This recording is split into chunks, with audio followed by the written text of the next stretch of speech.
అండి, ఇది చూసారా, ఇదైతే చికెన్ బోర్తా రెసిపీ అన్నమాట. ఇదైతే నార్త్ ఇండియన్ స్టైల్, చాలా చాలా బాగుంటుంది, చాలా టేస్టీగా ఉంటుంది. నేను కూడా దీన్ని ట్రై చేసేంత వరకు అనుకోలేదు దీనికి నేను ఇంత ఫ్యాన్ అయిపోతానని చెప్పి. దీన్ని చక్కగా ఇలా బాల్స్ లాగా చేసుకొని అన్నంలో పెట్టుకొని ఇలా కలుపుకొని తింటే ఉంది చూసారా, టేస్ట్ అయితే చాలా చాలా బాగుంది. మరి దీన్ని నేను ఎలా చేశానో చూసేద్దామా. దీనికోసం చక్కగా ఒక 2 ఉల్లిపాయలు వెల్లుల్లి గుప్పెడు తీసుకొని వాటిని బాగా వేయించుకున్నానండి.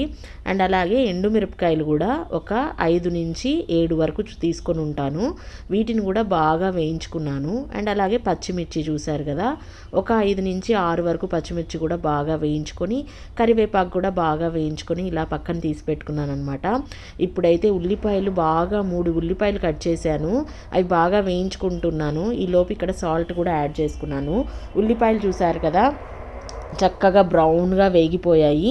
ఇవి బాగా వేగిపోయిన ఉల్లిపాయలన్నీ కూడా ఇందులోకి తీసి యాడ్ చేసేసుకున్నాను. ఇప్పుడు ఇవన్నీ కూడా బాగా క్రష్ చేసుకోవాలన్నమాట. ముందే మనం చికెన్ యాడ్ చేసిన తర్వాత క్రష్ చేయలేము నీట్గా, ఇదంతా కూడా బాగా క్రష్ చేసేసి రెడీగా పక్కన పెట్టేసుకోవాలన్నమాట.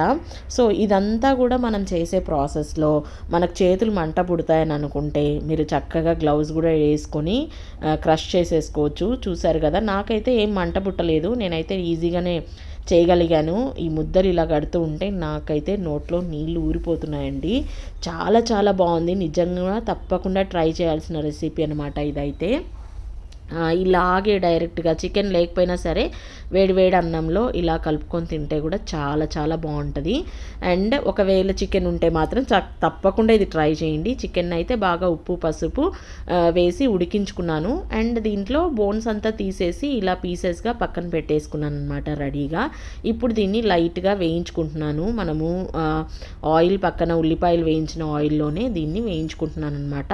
కొంతమంది డైరెక్ట్గా ఇలాగే వేసేసారు, కానీ నాకు ఎందుకో కొంచెం నీసు వాసన వస్తుందేమో అని అనిపించింది, అందుకే నేను అలా వేయించుకొని ఇందులోకి యాడ్ చేసుకుంటున్నాను. సో ఇదంతా కూడా ఇప్పుడు క్రష్ చేసుకోవాలి. కాస్త ఉల్లిపాయలు కాస్త కొత్తిమీర యాడ్ చేసుకొని చక్కగా దీన్ని ఇలాగే చేత్తో బాగా కలిపేసేసి ముద్దలు కట్టేసి అలా అన్నంలో వేసుకొని కాస్త మీ దగ్గర నెయ్యి ఉంటే నెయ్యి అయినా యాడ్ చేసి తినేసేయచ్చు అనమాట. చాలా చాలా టేస్టీగా ఉంది అండ్ మాకైతే బాగా నచ్చిందనమాట. మీరు కూడా ఒకసారి తప్పకుండా ట్రై చేయండి. నేను ఇది షార్ట్స్ వీడియోస్లో కూడా పెట్టాను, ఒకసారి మీరు అక్కడ కూడా ట్రై చేయొచ్చు. నేను దీని లింక్ ఇస్తాను. అండ్ ఫైనల్గా ఇలా నిమ్మకాయ పిండేసాను. నిమ్మకాయ పిండుతుంటే నాకైతే నోట్లో నీళ్ళు ఊరిపోతున్నాయి. మీకు కూడా అలాగే అనిపిస్తుందా? తప్పకుండా ట్రై చేయాల్సిన రెసిపీ అనమాట. సో నేను ఈ మధ్యకాలంలో వీడియోస్ అన్నీ చూసి ట్రై చేశాను, మీరు కూడా ఒకసారి ట్రై చేయండి. చాలా చాలా చాలా టేస్టీగా ఉంది. ఇప్పుడు మా చెల్లికి కలిపి పెట్టబోతున్నాను, చూద్దాం తనేమంటుందో.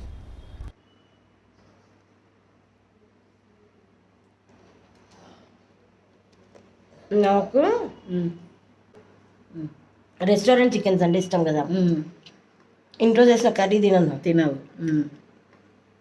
కానీ ఇది మాత్రం సూపర్ అంటే సూపర్గా ఉంది, చాలా నైస్గా ఉంది.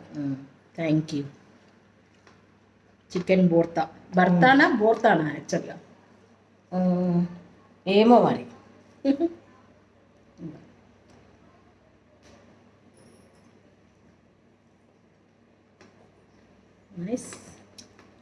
మీరు కూడా ఈ రెసిపీ ఖచ్చితంగా ట్రై చేయండి, చాలా బాగుంది.